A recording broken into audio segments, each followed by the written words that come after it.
Ada jiran yang prihatin, mungkin membawang itu adalah sesuatu yang ada baiknya dalam konteks komuniti kita berjiran tu kan. Saya suka bila awak tekankan yang ada baiknya sebab ada satu komen di Facebook Muhammad Azmi berkata, sekarang ni 4 orang dalam WHI ni pun tengah membawang, berbincang dan berhujah isu membawang. Kami cuba memberikan hujah yang positif pada hari ini, Azmi. Betul. Dan tadi Puan Siti pun ada cakap juga tentang had. Okey, kita dah tahu bercakap, melontarkan pendapat itu adalah fitrah seorang wanita. Tetapi macam mana sebenarnya untuk kita, walaupun dengan fitrah yang kita ada ni, kita tak over the limit. Kita tidak membawang itu sehingga macam Mimi katakan tadi, mengguris hati orang lain. Ataupun lebih teruk lagi, apa yang dibawangkan itu tak betul pun. Dan itu dah jatuh fitnah, jatuh perkara yang tidak baik dan sebagainya. Macam mana Puan? Okey, saya rasa saya sangat tertarik dengan kenyataan tersebut. Macam yang kita bincangkan tadi dengan Yaina, dengan Mimi tadi.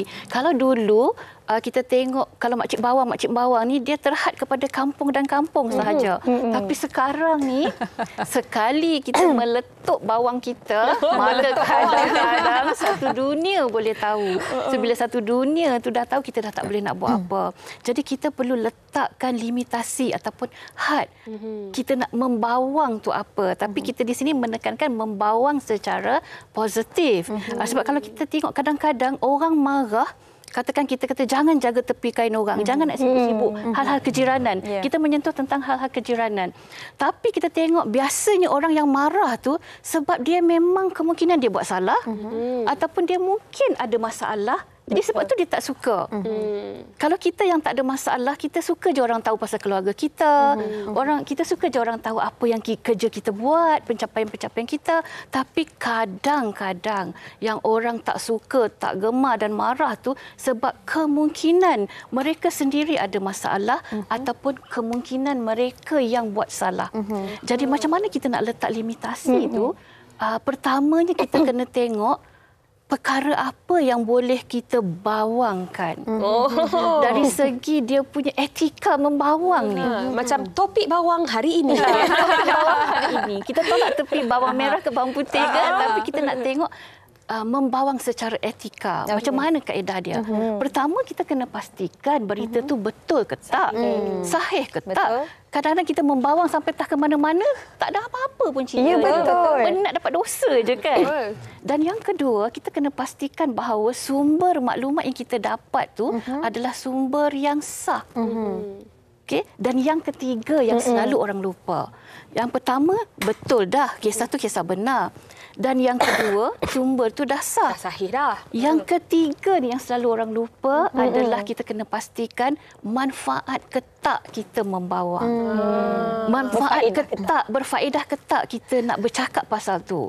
Jadi kalau kita kata perkara pertama memang betul, katakan kita nak bercakap, kenapa nak sibuk-sibuk nak tanya orang pasal bercerai? Kenapa nak sibuk-sibuk engkau tu pakai tudung ke tak pakai tudung ke? Kenapa nak sibuk-sibuk nak tanya laki kau ke mana? Laki kau keluar dengan siapa? Kenapa nak buat macam tu? Okay, maksudnya kalau ia pun benda tu betul, maklumat yang sahih, ya aku dapat daripada mak dia. Manfaat ke tak kita nak membawang benda tu? Dapat memberi kebaikan ataupun tidak kepada orang yang kita sampaikan. Orang yang kita sampaikan. Jadi yang tu yang kita kena jaga. Dan satu lagi yang perlu kita ingatkan, perkara apa yang nak kita sibukkan tu, yang kata kita nak bagi bantuan ke apa, pertama dari segi kebajikan. Kalau kita kata pasal jiran, kebajikan jiran kita. Kalau sahabat-sahabat kita dekat office, kebajikan dia. Kita nak menjaga dari segi kebajikannya. Contohnya kalau dia sakit, dia tak ada duit, kita pakat-pakat kucing derma. Kan? Itu bawang yang positif. Itu bawang yang positif. Bukannya bawang yang kita nak sibuk, nak jadi CCTV dekat suami dia ke, CCTV isteri dia ke. Bosan sangat tu. CCTV bos. CCTV bos. pula dah. Kemudian kalau kita tengok dari segi kecemasan, bila kecemasan ni kita kenalah ambil berat, kan, jiran-jiran kita. Contoh yang paling mudah kalau kita tengok masa kita COVID dululah, macam mana kita saling bantu-membantu, kan, dengan banjir dan sebagainya. Contohnya kalau kita dengar ada suara jeritan-jeritan kanak-kanak menjerit tak henti-henti, mungkinkah mereka perlu bantuan? Tapi yang penting sekali, macam kita bincang daripada awal, yang penting kita kena bergaul dengan masyarakat. Kita kena bergaul dengan jiran kita. Kalau kita tak bergaul, macam mana jiran nak kenal siapa ada kat dalam rumah tu? Mak ayah dia ke? Ataupun dia sibuk kerja, mungkin juga ada mak ayah dia yang sakit dekat situ. Jadi benda-benda macam tu lah. Betul. Apatah lagi sekarang kan Puan, bila kita tengok di social media dan sebagainya, berita-berita yang keluar pun semakin banyak kes-kes yang menggerikan. Contohnya macam kes kelar mengelar, suami kelar isteri, anak kelar ibu dan bapa, sebagainya. Jadi mungkin kalau ada perkara-perkara mencurigakan yang berlaku oleh jiran sebelah rumah kita ataupun dalam komuniti kita itu, wajar untuk kita bawang, wajar untuk kita bangkitkan dalam kalangan masyarakat. Betul. Tapi kan berbalik kepada apa yang Puan katakan tadi, kita harus bergaul. Betul, kita harus bergaul. Tapi Mimi, ini soalan saya nak tujukan pada Mimi. Kadang-kadang kita nak bergaul, betul. Tetapi komuniti yang kita ada di sekeliling kita ni, komuniti yang suka sangat membawang. Kita pula macam malaslah aku nak membawang. Jadi dalam situasi macam ni, bagaimana Mimi mencari orang kata balance lah, sama ada nak bergaul ataupun aku nak jaga kesihatan mental aku, macam mana tu? Itulah topik ni sebenarnya. Bila saya dapat telefon kata topik membawang ni, saya macam jadi wow, macam kena je kan. Sebab bagi saya kan, saya ni memang orang yang jadi suka berkawan. Saya suka buat kawan baru sebab saya suka nak tahu satu benda-benda yang baru. Jadi bila kita kadang-kadang, betul lah, saya nak petik sikit apa yang Yuaina cakap tadi, awal-awal tadi. Dia kata kita ni bukan bila kita nak berkawan tu, saya dah lupa dah. Tapi maksud saya macam kalau kita nak berkawan, kita kena orang kata tahu apa yang kita nak cakap dan sebagainya. Macam saya sendiri kan, bila terjadinya orang kata situasi di mana saya berada dalam komuniti ataupun grup yang negatif, betul. Satu je saya fikir, apa nak jadi dengan kesihatan mental saya kan? Sebab saya di dalam situasi tersebut. Baru-baru ini pun saya masih di dalam situasi yang sama. Tapi untuk kita keluar pada komuniti tu sebenarnya tak adalah susah mana pun. Cuma ni kita sendiri yang kena kuat. Macam saya sendiri, macam saya fikir, adakah patut saya membawang bersama-sama mereka? Kalau benda itu tak berfaedah, tak payahlah kan. Sebab kalau mereka itu boleh bercakap tentang orang lain, semestinya dia akan bercakap tentang awak. Awak sama ada awak dalam grup itu ataupun awak luar grup itu, tetap akan membawang pasal awak. Jadi tak payahlah buang masa, tak payah duduk dalam grup tu pun. Dan memang terkejutlah sebab apa, bila saya keluar grup tu pun masih ada lagi. Tiba-tiba ada orang sampaikan kepada saya. That's why sekarang ni saya kalau kata nak cakap mengenai bawang-membawang ni, saya akan tengok dulu. Adakah grup ini bermanfaat untuk saya ataupun tidak. Kalau grup ini tak bermanfaat, kalau nak bercerita pun bercerita perihal orang lain. Kalau baca contoh, perihal, aku ada nampak satu tanah ni. Tanah ni dia nak jual sekian-sekian harga. Apa kata jom kita sama-sama fikir kita itu nak ada buat manfaat. apa? Itu apa manfaatnya. Kalau grup yang macam tu sekarang ni memang saya akan pergi berkawan. Tapi kan Mimi, Yana memang boleh relate dengan apa yang Mimi cakap. Sebab Yana pun kalau nak berkawan, itu adalah antara benda yang nak tengok. Orang ini kalau dia bercakap tentang orang lain kepada kita, tak mustahil. Dia juga akan bercakap tentang kita kepada orang lain. Dan saya nak baca sikit komen daripada Alif Zafran. Zafran ni kata, membawang boleh tapi jangan sampai memfitnah. Dan kalau membawang tu, biarlah benda-benda yang betul dan benar sahaja. Barulah tak dapat dosa kering. Tapi Rai Azman pula kata, makcik bawang, penyeri kehidupan. Tapi kan, Sugi, Yana nak tanya kepada Puan. Kalau kita bercakap dari sudut sekarang ini, 2022 dengan banyaknya social media, semua orang boleh bercakap tentang sesiapa sahaja, bila-bila masa sahaja dan menarik ramai orang untuk turut membawang, tapi tak tahu pun benda itu betul ataupun tidak. Apatah lagi gosip-gosip yang berkaitan dengan rumah tangga orang, macam orang kata bercerai dan sebagainya. Bagaimana sebenarnya untuk kita limitkan diri kita? Kalau tadi konteksnya mungkin bercakap secara fizikal, tetapi sekarang ni dari sudut pandangan social media, nak limitkan jari jemari kita daripada bertulis, bergosip dan kita tak tahu benda itu betul ataupun tidak, tapi kita nak juga membawang, nak tulis sesuatu.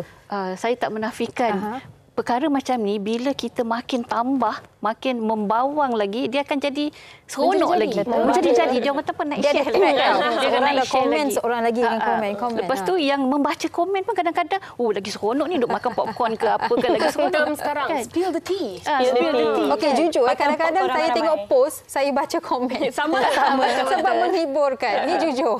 Kadang-kadang kalau kita baca komen yang menghiburkan tu tak apa. Macam yang tadi pandangan daripada komen tadi, jangan sampai membawa fitnah.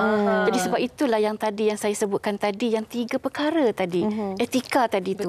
Pertama, pastikan benda tu betul ketak, berita tu betul ketak. Dan yang kedua, daripada sumber tu sah ketak. Dan yang ketiga yang kita lupa tadi itulah manfaat ketak, faedah ketak, kita kongsi ketak.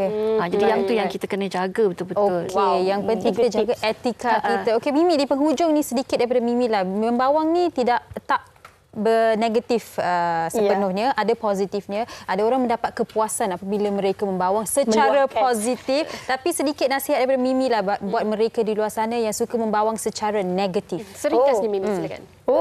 Tiba-tiba seram dengar. Okey, sebenarnya bab kata saya kata tadi, memang tak salah kalau kita nak membawang daripada sudut positif. Tetapi kenakan kembali kalau kita membawang daripada sudut negatif. Mungkin apa yang diperkatakan itu tidak ada pada diri kita, tetapi cuba fikir kita ada adik-beradik, kita ada ibu dan bapa, kita ada sahabat yang kita sayang daripada kecil sampai ke besar, dan juga kita ada kekasih ataupun kita ada suami lah. Mungkin kita cakap perihal suami dia, tapi kita tak tahu in the future Allah Ta'ala tu, orang kata apa, semua yang terjadi dah tertulis. Tetapi kalau kita, orang kata kadang-kadang kalau kita cakap benda tu boleh jadi. Jadi kifarah itu ada. Kifarah tu tetap ada. Fikir sebelum bercakap. Itu yang saya selalu cakap dengan diri saya sekarang ni. Okey, dah banyak salah kita dah buat untuk diri kita. Saya cakap untuk diri saya ni. Kita dah banyak buat dosa. Kita dah banyak bercakap perihal orang lain. Tunggu, sabar. Okey, kita muhasabah diri kita. Bercakap sebelum berfikir sebelum bercakap, dan pilih grup yang orang kata betul-betul positif. Jangan sesekali kita nak jadi orang kata satu geng lah, geng. Jangan. Sebab apa, benda tu membunuh diri anda sendiri. Fikir dulu sebelum cakap. Saya suka apa ini beri konklusi untuk topik kita pada hari ini. Terima kasih banyak-banyak kita ucapkan kepada Puan Siti, kepada Mimi atas perkongsian pada hari ini, yang saya kira kalau bercakap tentang membawang ini, sentiasa berfikir yang apa sahaja yang kita katakan itu mungkin akan terpalit, kalau bukan kepada diri kita, kepada orang-orang di sekeliling kita. Saya selalu percaya yang what goes around comes around.